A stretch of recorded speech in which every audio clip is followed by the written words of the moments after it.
Every year on the 4th of July, the sky lights up with color. Fireworks crackle, families cheer, and the air buzzes with celebration. But beneath all the noise and glitter, something else stirs. Something ancient, something watching, and sometimes something waiting to strike. In tonight's video, you'll hear two truly disturbing real horror stories that took place during what should have been a night of joy, but turned into absolute nightmares. First, in The Man Who Lit the Sky Red, a boy notices a strange man in a wide-brimmed hat watching the fireworks from the shadows. A local girl vanishes moments later. Over the years, children keep disappearing every July 4th, and the same dark figure keeps returning. But when the cycle speeds up and the man comes closer than ever, one witness will risk everything to uncover the ritual behind the red balloons, the scarecrow, and the curse hiding in plain sight. Then, in the Firecracker Pact, 5 old friends reunite at a lakehouse, 10 years after one of them died in a supposed fireworks accident. But the truth isn't buried. It's burning just beneath the surface. As eerie fireworks launch on their own and the lake starts giving back what was taken, the group realizes they made a terrible mistake that night, and someone or something has come back to finish what they started. If you think the 4th of July is all about hot dogs and sparklers, think again. Make sure you watch until the very end, because what happens in these stories might just change the way you see Independence Day forever. Story 1, The Man Who Lit the Sky Red. The first time Joey saw the man in the wide-brimmed hat, he thought it was just another dad drunk off warm beer and barbecue fumes.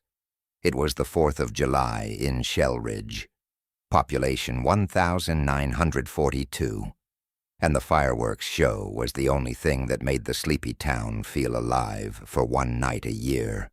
Kids ran wild with glow sticks, sparklers lit the streets, and everyone ignored the eerie stillness of the cornfields just beyond the fairgrounds. Joey was 13 that summer. Too old to be herded with the toddlers, but too young to sneak off with the teens behind the bleachers.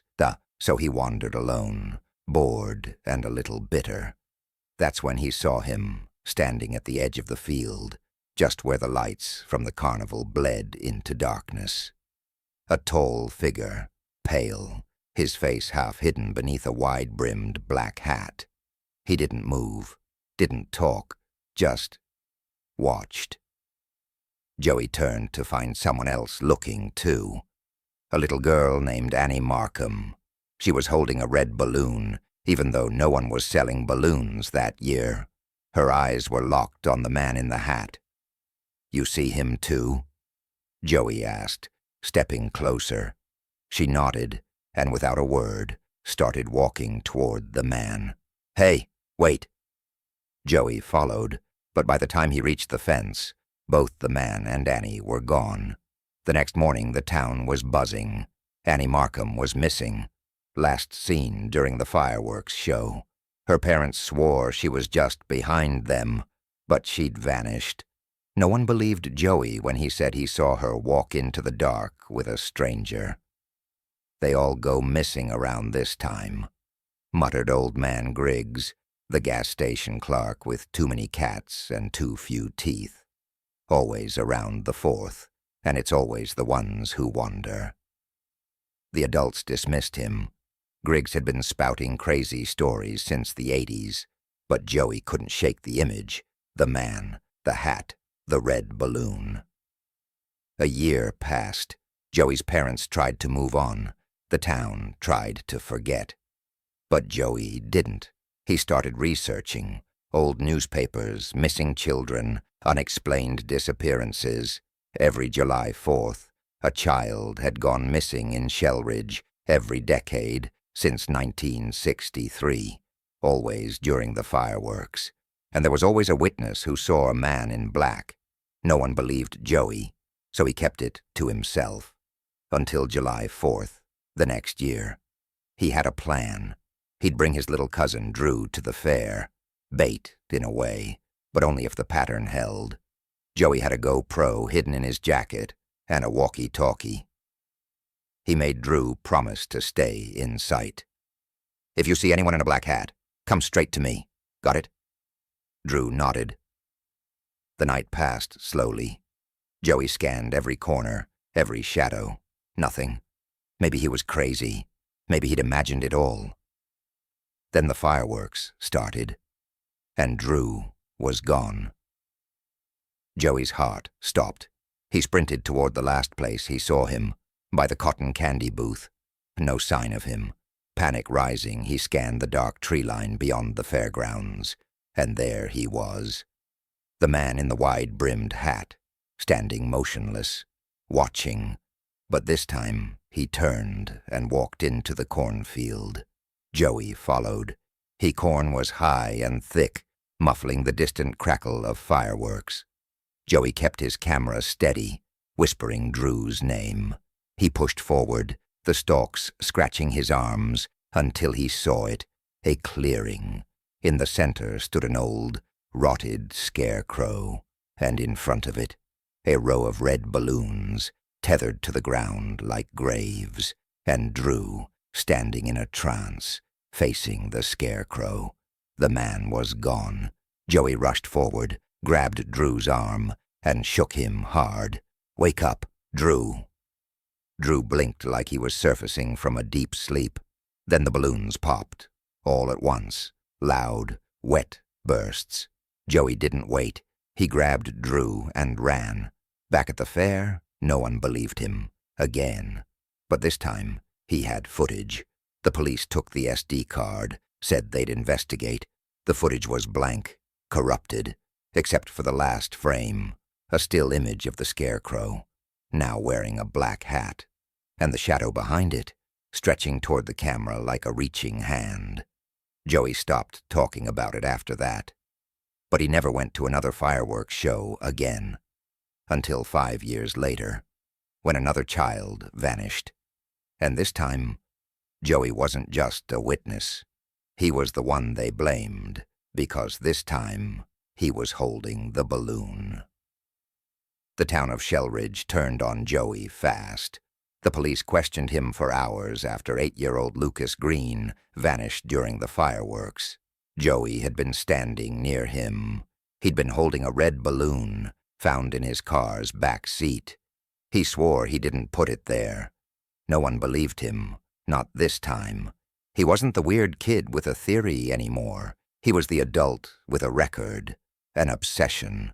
The only one who had reported seeing the man in the hat. His parents had moved away. He lived alone. No alibi, just a reputation and a haunted look in his eyes. They didn't arrest him. They didn't have enough. But they didn't have to. Everyone in Shellridge looked at him like he was already guilty. Joey stopped leaving the house, until 2 nights later, someone slipped an envelope under his door. Inside was a photograph, faded, grainy, decades old. A group of children standing in front of an old schoolhouse, all smiling, except one boy, tall, pale, eyes sunken, wearing a wide-brimmed black hat. Someone had circled him in red ink. On the back of the photo were just 4 words, scribbled in a rushed hand. "He comes for fire." Joey dug deeper. He returned to the county archives, where the librarian still remembered him, and still rolled her eyes. But this time, she pulled a dusty binder from the restricted section. "This used to be just local folklore," she said. "Now, I don't know anymore." Inside were articles, whispers from a different century. A boy named Elias Crowder, expelled from the Shellridge School in 1903 for attempts at firecraft and drawing blood sigils on classroom walls. His family disappeared the same year. House burned to the ground. No bodies ever found. Joey flipped through records. More missing kids around July 4th, 1923, 1943, 1963, each 20 years apart. Always children. Always a witness described a pale man with a dark hat. Always red balloons. Even decades before balloons were mass-produced. And then a chilling realization hit him. It was 2023. The cycle had returned, but this time Elias, or whatever he was now, had changed the pattern. No longer every 20 years. Now he was accelerating, taking more, getting bolder.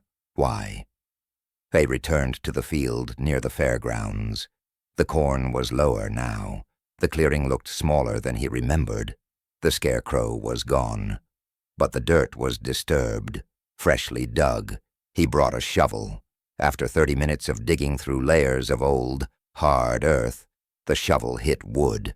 A box, not a coffin, a small crate, rotting but sealed with wire and dried wax. Inside were charred papers, brittle bones, and a journal. Elias Crowder's journal. Joey read by flashlight, flipping through pages of manic handwriting. He promised me eternal flame. All he asks is ash. The more they watch the sky, the more I take from the soil. Another passage. Children are the brightest candles. Their wonder burns hot. Their fear, even hotter. The fire must feed. The red sky is the key. Joey's stomach turned. Fireworks. They weren't a coincidence. They were a signal, a distraction. While the town looked up, something ancient, something Elias had bound himself to, crawled up from the dirt to claim its sacrifice. And Joey was now part of it. He brought the journal to the police. They dismissed it as Halloween fiction, called it a hoax, claimed the bones were animal. But a detective, older, gray-stubbled, skeptical, pulled Joey aside. I grew up here, lost a cousin in '83. We thought it was a river accident. No body ever found. He paused. You're not crazy, but if what you're saying is true, we don't have much time. July 4th approached again. The fireworks show was scheduled as always, despite everything. Tradition, the mayor called it. Joey knew Elias would strike again, but this time he had a plan. He and the detective staked out the cornfield with night vision cameras, motion sensors, and salt circles drawn by a local woman who swore her grandmother had dealt with Crowder's kind. As the first firework exploded in the sky, lighting the world red and blue, the sensors flared. Movement. Joey turned the camera toward the clearing and froze.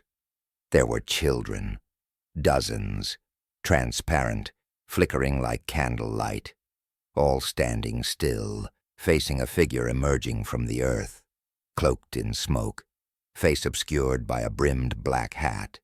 Elias Crowder had returned, but this time Joey was ready. He stepped into the clearing, flashlight in one hand, Crowder's journal in the other. He read aloud from a passage written backward in ink that shimmered under UV. By blood turned cold and salt drawn wide, return to soil, your ash shall hide. Crowder looked up. His face was burned, melted, as if still alight from a century-old fire. He opened his mouth, and from it came the sound of fireworks, the pop, pop, pop of death. The children began to vanish one by one, screaming, imploding like stars going dark. Joey screamed the last line of the incantation and threw the journal into the circle of salt. The ground shook. The scarecrow erupted from beneath, now twisted, alive, limbs moving like spider legs. It grabbed Crowder, dragged him into the earth, and everything went still. The next morning, the fairgrounds were quiet. The fireworks had been canceled due to weather. No child had gone missing that night, and when Joey checked the clearing, the soil was smooth, undisturbed, but he knew better. The town was safe. For now. But Elias wasn't gone. He was just waiting for another spark. And across town, at the local party store, A red balloon floated slowly toward the ceiling. Story 2, The Firecracker Pact. 10 years ago, the fireworks exploded over Lake Delmore, and so did Jacob Wyatt. He was 17 when it happened, charred from the waist up. They said it was a freak accident with a mortar tube. No foul play, just poor timing, bad luck, and maybe some alcohol. The cops blamed teenagers doing what teenagers do. Everyone grieved, everyone moved on, except those who were there. They made a pact that night, one of those whispered, drunken, grief-soaked oaths people think they'll forget. But the fire burned it into their memory. None of us talks about what really happened. Now it was July 4th again, a decade later. They hadn't spoken in years, not as a group. Life had scattered them, but this summer, Connor invited everyone back to his parents' old cabin by the lake for a little reunion. Nobody said the name Jacob in the group chat. Nobody brought up what happened on the dock, but they all showed up. Connor, Sam, Riley, Megan, Tyler, 5 survivors, 10 years older, 10 years wearier, still pretending nothing happened.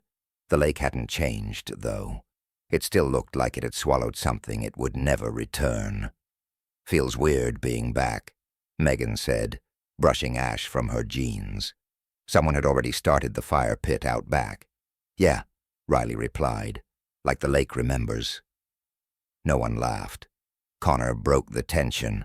"Got fireworks, burgers, booze. Let's not get morbid, all right? It's just us." They nodded, smiled, tried to believe it. As the sun set, the lake grew darker, like it sucked in the sky's color. The bonfire cast long shadows across the clearing. Sam brought out the first crate of fireworks. "Same brand Jacob used," he muttered, not realizing he'd said it aloud. Everyone froze. Then Connor laughed, too loudly. "Well, maybe we'll do it right this time, huh?" They didn't drink much. They pretended they were still the kids they used to be, but it felt fake, hollow. The conversation circled back to careers, divorces, awkward silences. Eventually, Tyler stood up. "I need to say it," he said, "before someone else does." The fire popped. "We didn't tell the whole truth that night." Connor tensed. "Tyler, we dared him, man." Tyler said, "We lit it. We handed him that fuse. It wasn't just an accident. And then we left him there." "We didn't know it would go off like that." Megan whispered, "We watched him burn." Silence. And then in the distance, a single crack of a firework. None of them had lit anything. They turned toward the dock. Smoke curled over the lake, and something was standing at the end of the pier. "Is that a person?" Riley whispered. "Someone's playing a joke," Connor said. "Locals, stupid teenagers." But no one moved, because the figure was just standing there, perfectly still, silhouetted by a red flare rising behind it. A human shape, shirtless, one arm bent at an unnatural angle, smoke trailing off the top of its head. Then it turned and began walking up the dock, step by slow step. Tyler stumbled back. No, that's not." The flare exploded, red light, then darkness, and the figure vanished. They ran back inside the cabin, locked every door, drew the curtains. No one said his name. They didn't need to, because they all remembered the way Jacob's body looked that night. And that thing on the dock, its movements, its posture, had matched it exactly. Even 10 years later, they could still smell the gunpowder and flesh. Inside, Connor tried to act rational. It's stress, guilt, group hallucination. Sam wasn't buying it. No one lit those fireworks. No one should be out there.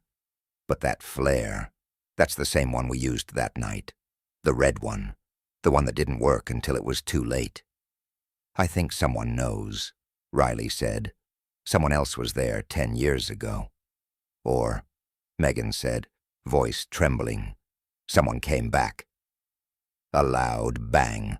A firework launched outside, just yards from the cabin. They looked out the window.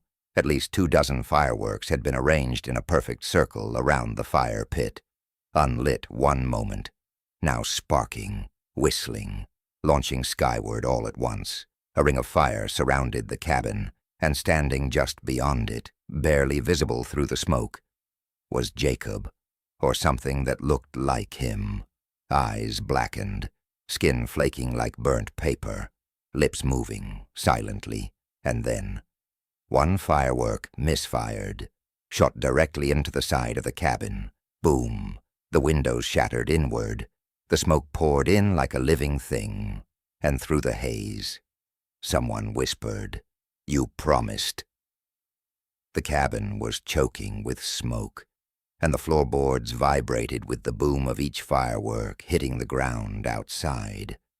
Sam was bleeding from the temple. A shard of glass from the shattered window had clipped him, but no one was thinking about injuries. They were thinking about the thing that stood just beyond the fire. Jacob Wyatt, or something wearing his body. Connor pulled everyone into the back hallway. "We have to get to the lake. There's a canoe behind the shed." Tyler shook his head. "We're not going back to that water. You remember what happened in that water." "That's where we'll be safest," Connor shouted. "Whatever this is, it started out here. Maybe it ends out there." A firework exploded just outside the front porch, sending the wooden frame into a blaze. There was no time to argue. They made a run for it. The smoke wrapped around them like black velvet as they sprinted behind the cabin. Megan stumbled over a root and barely caught herself. Riley grabbed her arm and yanked her up. Sam was limping, Connor supporting his weight. They reached the canoe. Except it wasn't there. It had been dragged halfway into the lake, half sunk, and standing in it, knee-deep in black water, was Jacob, his burned face lit by a flickering Roman candle cradled in his hand, like a candle at a vigil. He tilted his head at them and smiled. Riley gasped. "That's not him. That can't be him." Jacob's voice came in a whisper, not from his mouth, but from inside their heads. "You lit the fuse. You fed me to fire. Now I light what's left of you." Then the candle in his hand exploded. Flames arced across the lake like lightning. The trees caught fire in a perfect ring around the shoreline. They were trapped. Back in the clearing, Tyler collapsed. "He's going to kill us all. This is what we deserve." "No," Megan said. "There's still a way." "What way?" Connor asked. "We buried the truth. You think we can just say sorry to a ghost?" She looked toward the fire. "Number, but we can tell the truth. 10 years ago, it hadn't been a prank. It had been a punishment. Jacob had done something unforgivable. They never said what. Maybe it was the rumors. Maybe he hurt someone. Maybe he threatened to hurt himself. But they'd been angry, scared. So they dared him. They made him light the firework. Told him he wasn't brave. Told him he had to prove he was one of them. He did what they asked. But the fuse was too short. He'd hesitated, and they'd laughed, and left him on the dock. The last thing they heard before the blast was him screaming their names. Now standing in the smoke-ringed woods, the survivors realized they hadn't just buried a friend. They'd lit a ritual. They'd made a sacrifice. Connor stepped forward. "Jacob, we were wrong. It wasn't a prank. We didn't stop you. We let you burn." The smoke thickened. The flames dimmed. Sam dropped to his knees. "It was my idea. I lit the fuse. I told you it'd be funny." Megan followed. "I stood there and did nothing. I heard you screaming." One by one, they confessed, and then it was Tyler's turn. But he didn't speak. He ran, back into the woods, toward the road, but he didn't make it far. A firework launched from the trees, with no one to light it, and struck him square in the chest. He flew backward, engulfed in flame. The group screamed as the firework display intensified around them. But now it wasn't chaotic. It was choreographed, a funeral in fireworks. The sky lit up red, blue, gold, green, bursts that spelled Jacob's name. And then, silence. The smoke lifted. The dock was empty, the lake calm. The canoe floated gently at the shore. Dawn broke. The 5 had become 4, but the fire was gone. The forest untouched. No trace of Tyler's body, no burn marks on the grass, no evidence of anything. Except one thing. On the dock, where Jacob had stood, was a melted firework tube and a strip of duct tape with 5 names written in marker. 4 crossed out. Only Tyler's remained uncrossed, but as they watched, a breeze lifted the tape, and a 6th name began to appear. Faint, like blood rising under skin. Connor. A week passed. They tried to go home, back to work, back to their lives, but the nightmares followed. Riley woke to the sound of sparklers crackling under her bed. Sam's apartment caught fire when a box of expired fireworks spontaneously ignited. Megan started seeing ash falling from the ceiling. No source. And Connor? Connor began hearing Jacob's voice in every pop, every bang, every firework. He started dreaming of July 4th again, but not the one that had passed, the one still coming. And he knew. The pact wasn't over. It was only delayed until next year. And this time, Jacob wouldn't wait until dark. If you made it this far, congratulations. You survived the fireworks. But not everyone in these stories did. From a shadowy figure who emerges every Independence Day to claim the innocent, to a deadly pact sealed with fire and guilt. These weren't just accidents. They were warnings. The next time you hear the boom of a firework, ask yourself, is it just a celebration, or is it a signal, a ritual, a countdown?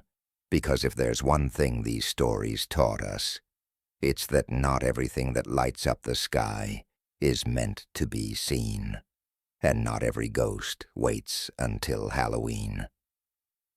If you enjoyed these chilling tales, don't forget to like, subscribe, and hit that notification bell so you never miss a nightmarish upload. And remember, some stories are meant to be told. Others just won't stay buried. Happy 4th of July, and sleep tight.